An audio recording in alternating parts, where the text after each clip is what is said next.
All right. Well, yes, my name is Ryan Hamerly, and I'm a postdoc giving this presentation on behalf of Dirk England, who unfortunately can't make it because we have this photonics conference called CLIO every year at this time. So,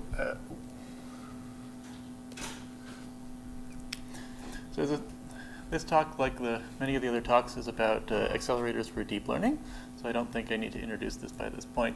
Deep learning has many applications, including image and video processing, game playing, speech recognition, control, and the list of potential applications is growing every year. In this talk, I am going to, well, I can skip through some of the introduction. We all know what neural networks are. I'll briefly discuss some of the hardware accelerators for deep learning and the pros and cons and figures of merit of those accelerators, and then how photonics can potentially play a role in serving as a deep learning accelerator. And then I'm going to get to some of our contributions, which are a new photonic approach to developing a machine learning accelerator that we call quantum photoelectric multiplication. And then I'll discuss some of the simulation work that we've done based on this approach, and then potential extensions of that. So in the field of deep learning, usually people present diagrams like this. This is a feed-forward deep neural network. It consists of a number of layers, and then each layer has a set of neurons that perform what is called a nonlinear activation function.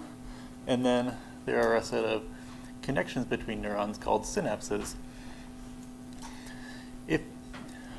While this is a good way to think about a deep neural network in a graph theoretic or a physical perspective, what a computer sees is something that looks more like this, which is it's a set of steps, and each layer consists of two steps of two different types. One is a linear matrix vector multiplication, so these are the gray blocks, and one are vectorized nonlinear functions, or the red blocks. And so any given feed-forward neural network can be run, at least in inference mode, with a very simple set of commands. So if you write up this Python code here, then you just iterate over all the layers of your neural network, and then in each layer, you are performing a matrix vector multiply, and you are performing a vectorized nonlinear function. And these nonlinear functions tend to be fairly simple functions, like sigmoids or ReLUs. So a lot of this has been around for a while, but what distinguishes present-day deep learning from when many of these concepts were developed in the 80s or earlier is that nowadays we have more data, and as has been mentioned several times, we also have much more computing. So with Moore's law, if you compare it to where we were in the 80s, we have a few orders of magnitude more transistors and a similar amount of more processing power. On the other hand, the demand for deep learning applications is also growing exponentially, and it's in fact outpacing the CPU scaling. And the reason for this is that to get better accuracy at these problems and also to solve more complicated problems, you need larger and deeper neural networks. So a great example is one problem that many networks have been developed for, or ImageNet, where over time the classification accuracy has grown, but that has come at the cost of an exponential growth in the number of operations required for these neural networks. And a great extreme example of that is the training of the neural network that went into beating the champions at chess and Go, AlphaZero. That required the network to play against itself 3 billion games, or over 20,000 TPU hours. So this is something that's not only running up against the limits of what I can do with my garage, but what Google can do in their data centers. So this has motivated the need for specialized hardware, going from first from CPUs to GPUs, but now going from GPUs to special purpose chips like TPUs or ASICs. And we believe that photonics can play a role here. So there are a number of products already on the market that are either special purpose chips for deep learning, or they have developed, or they have added special purpose functionality onto more general purpose chips that are designed to speed up the operation of deep neural networks. And guiding the design of these accelerators are several considerations. One is that a key metric in all of these devices is going to be power consumption. Either you're on the edge, where you are fundamentally limited by power, or you're in a data center where you're going to run your chip at the thermal design power of the system. And the second is that the bottleneck step here is not the nonlinearity in the neurons, it's usually the matrix operations. And that makes sense because that's an n squared versus n thing. To do a matrix vector product is n squared, whereas the activation functions, that'll only go as order n.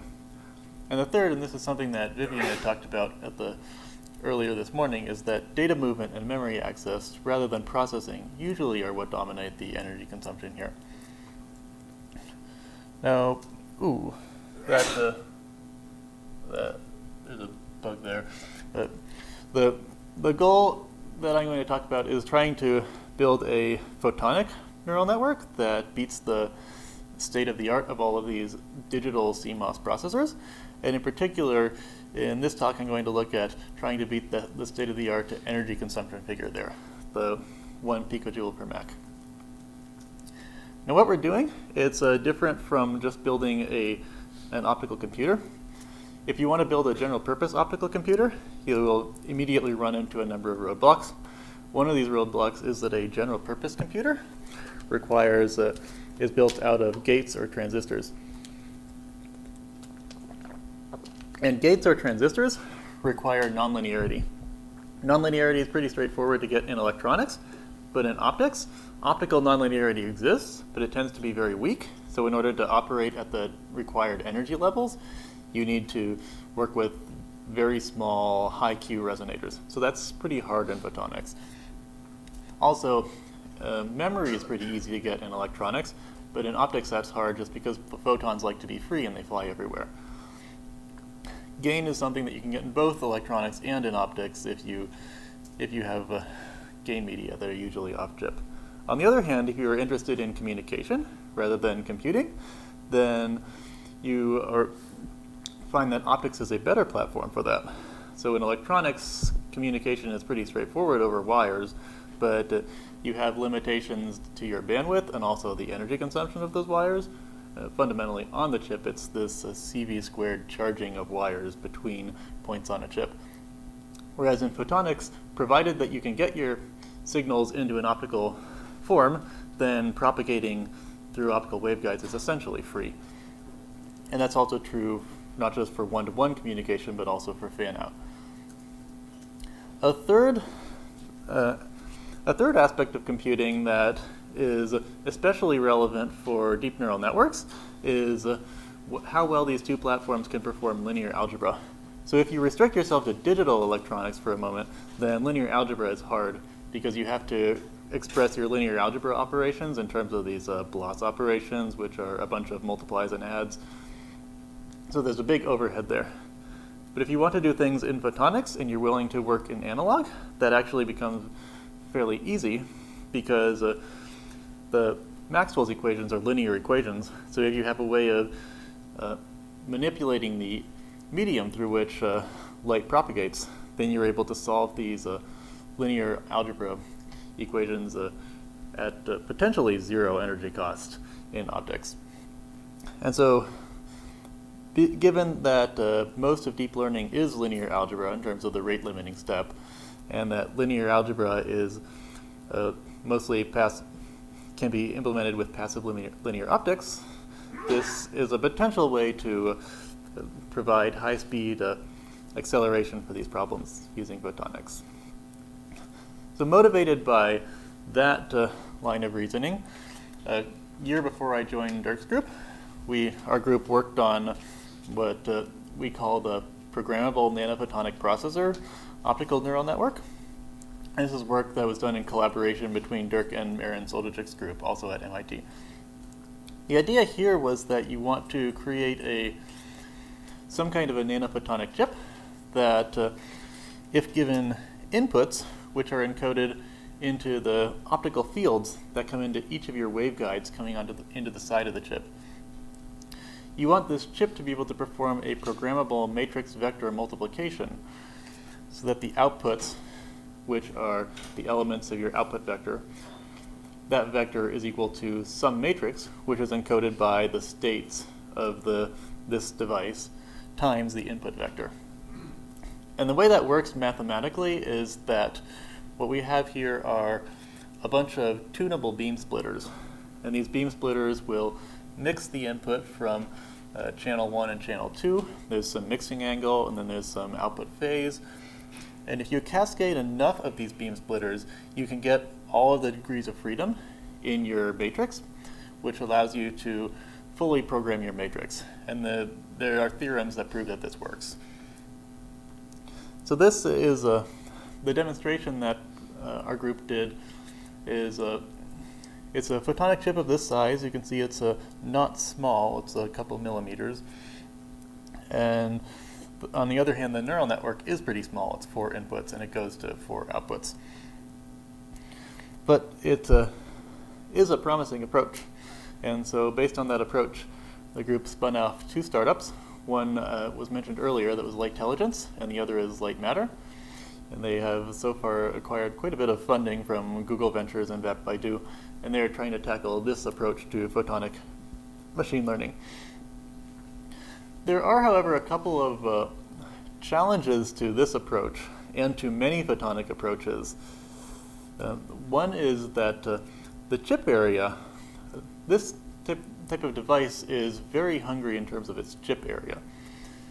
If you look at the fundamental unit cell of this device, it's one of these programmable beam splitters.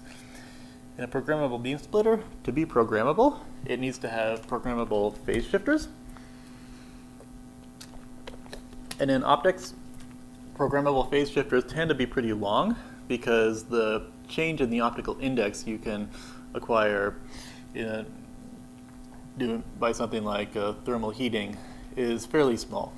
So these programmable phase shifters tend to be at least tens of or 100 micrometers, causing this whole unit cell to be of order 100 microns squared. So that chip area of these blocks is going to fundamentally limit how many of these blocks you can put onto a reticle, which will fundamentally limit how large of a network you can run in this device. Now, one approach might be maybe you make a very large chip and then just hope that the performance advantage of this over a comparable electronic chip is just so large that you can justify having such a large chip. But it is problematic for scaling. And again, the number of phase shifters required is equal to the number of elements in your matrix. So that goes as order n squared. So the larger n is, or the number of neurons, it becomes very difficult to scale this.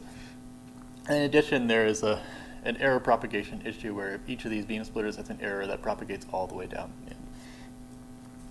So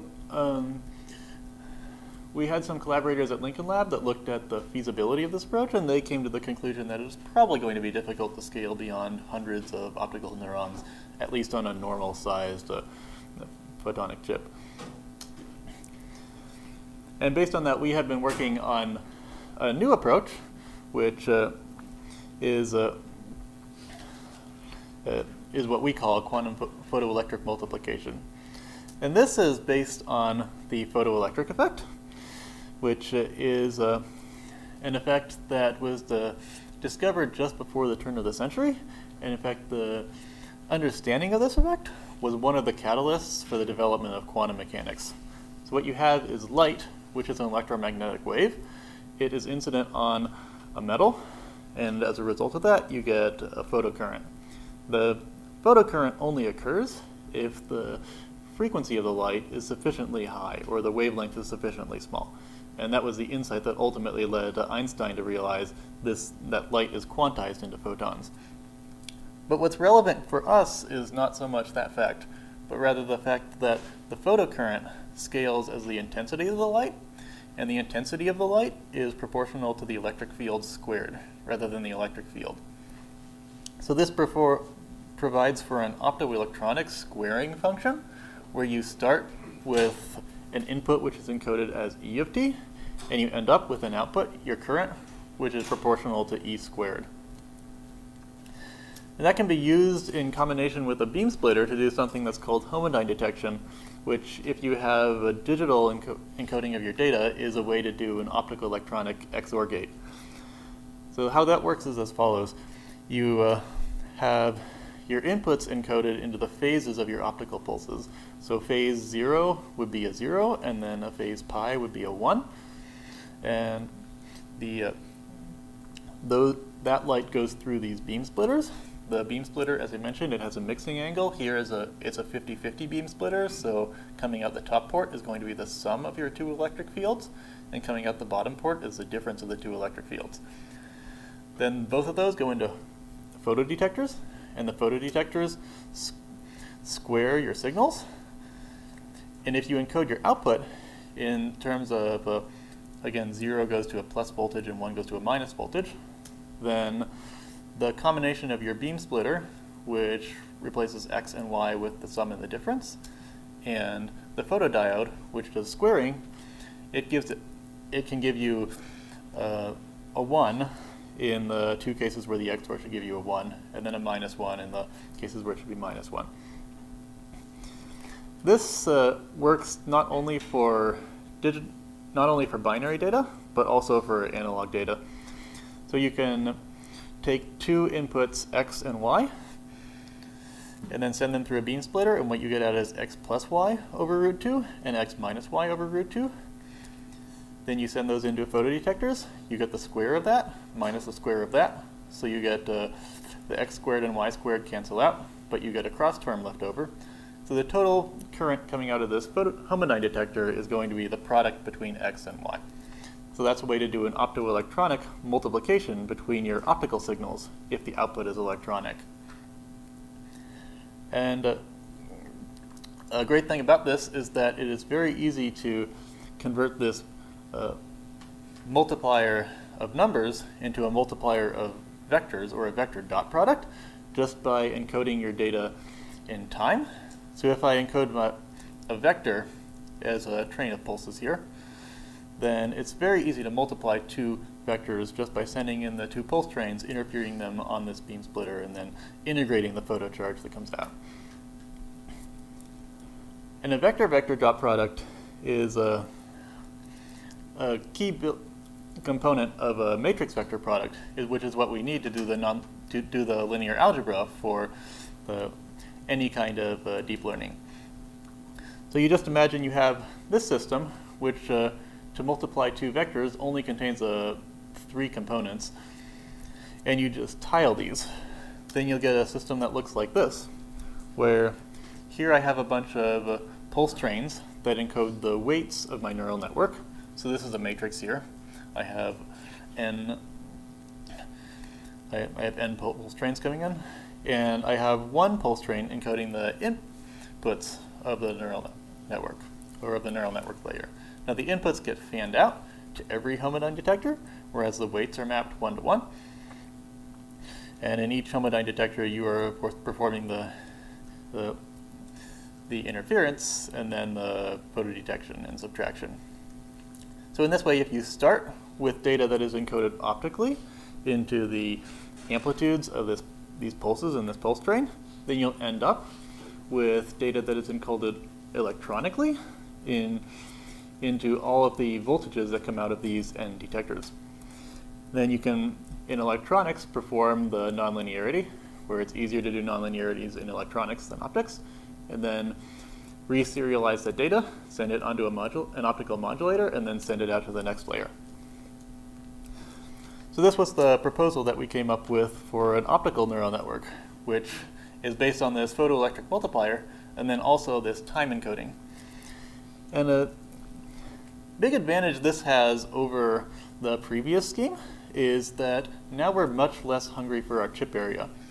In the previous scheme, we needed one beam splitter for every element of our matrix. But here, so that was of order n squared components on chip. But here we only need of order n components on our chip. So that you'll need n modulators here, one modulator here, and then you need n detectors here. You've traded some of that spatial complexity for your time complexity, because now you have multiple pulses coming in. And if you, it turns out that this is can be fairly energy efficient too. If you're able to generate these weights, then the energy consumption will be mainly dominated by generating these inputs, reading out the inputs, and then generating the inputs to the next layer, and that goes of order n. Whereas the number of multiply accumulates being done here, that goes as order n squared. So you expect an order 1 over n per Mac. And as n gets larger, that becomes smaller compared to what you're competing against. So we started by looking at what are some of the fundamental limits to this, and it turns out one of those limits is based on quantum mechanics, which gives rise to Poisson shot noise in your photodetector signal. And that is, if you go through the math, so the shot noise is going to be proportional to the square root of the number of photoelectrons you have coming out, and then it turns out that that gives rise to, between multiple layers, you have your nonlinear function of your matrix vector product plus some noise term. And that noise term depends on a number of constants, and then depends on the number of photons per pulse or the number of photons per Mach. So we studied that and then looked at some basic neural networks and analyzed the effect of this quantum noise on the neural networks. These were fully connected neural networks trained on MNIST. And we noticed that there were two regimes. One is where where your Nmac, or your number of photons, is very small. In that case, your noise term is large compared to your signal term, and you're just randomly guessing at the solution. So your error rate for these digit classifications is close to 90%.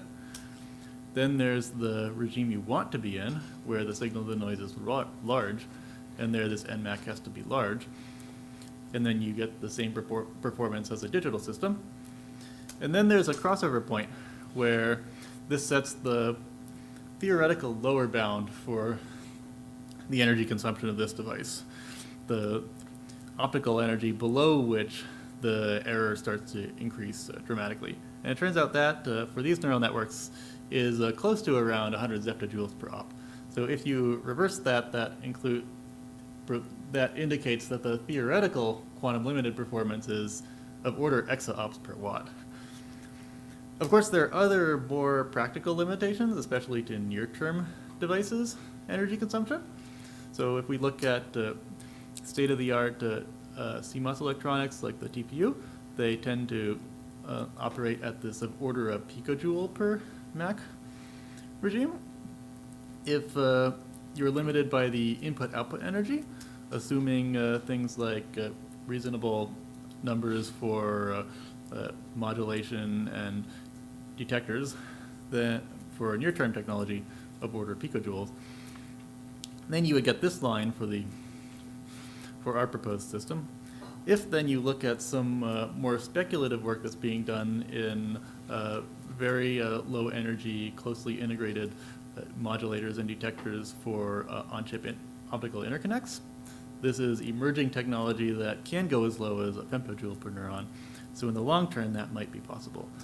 But then, no matter how far you go, you'll never go below this quantum limit, which is just set by the shot noise in your detectors.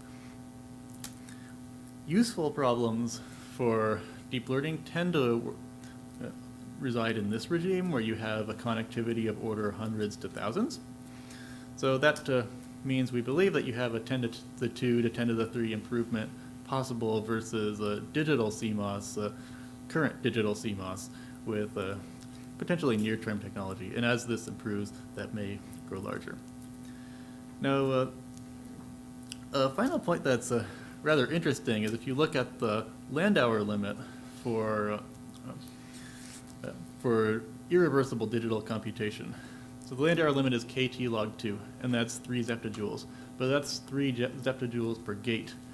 And in a given multiply accumulate, depends on the bit precision, but you tend to have of order 1,000 gates. So what that means is that the Landover limit for deep learning on digital processors is of order 3 attojoules per Mach.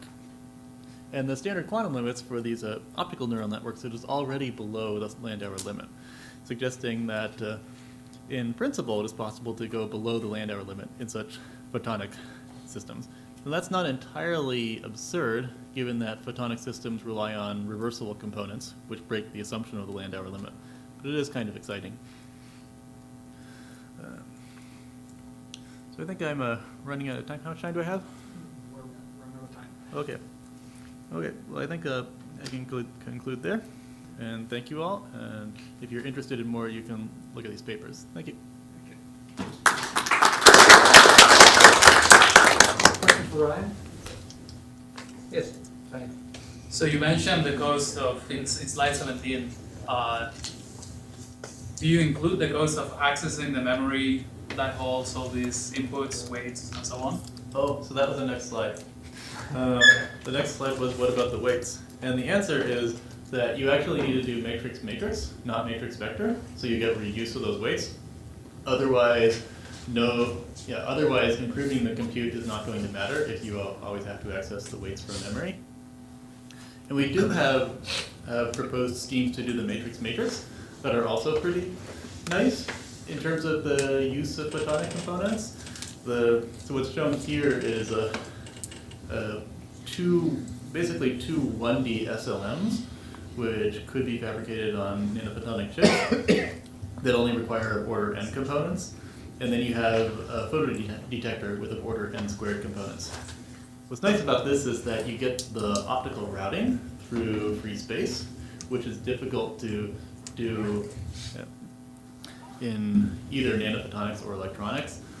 And you also take advantage of the very dense packing that's possible in photodetector arrays, while also relaxing your constraints on your nanophotonic modulator arrays. So if you are doing optical gem, that means that you need to do many inferences at once? Is that the... If you're doing fully connected, but that's generally, yeah, if you're doing fully connected, that's true. And if you're doing convolutional, of course, we've heard several talks about how you can reduce convolutional to, convolutional can be reduced to gem. It can also be, there's a lot of reuse of the weights. So what reuse would you need to amortize the cost of reading this from memory? It's it ends up being the same n here. So the smaller of the two n's is what matters. One more question. Yeah. Great talk. Have you compared it to the other talks here with the analog versions of? I know you compared it to digital versions, but what about like the memristive approach?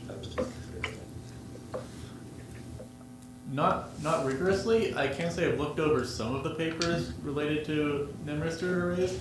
It's kind of tricky because a lot of times many of these papers will claim a very large speed up, but then the paper was written a while ago, so they're comparing against the past state of the art. So you have to compare it against the current state of the art. And I think most of those lie close to this regime. So they're going to work at about the same energy consumption as what we would expect with the near-term technology if this can be built. They have other engineering challenges that we heard about all through today, and this will have its own engineering challenges. This is newer, and so I think we have just begun to explore those. All right, thank you, Ryan, for a very interesting talk.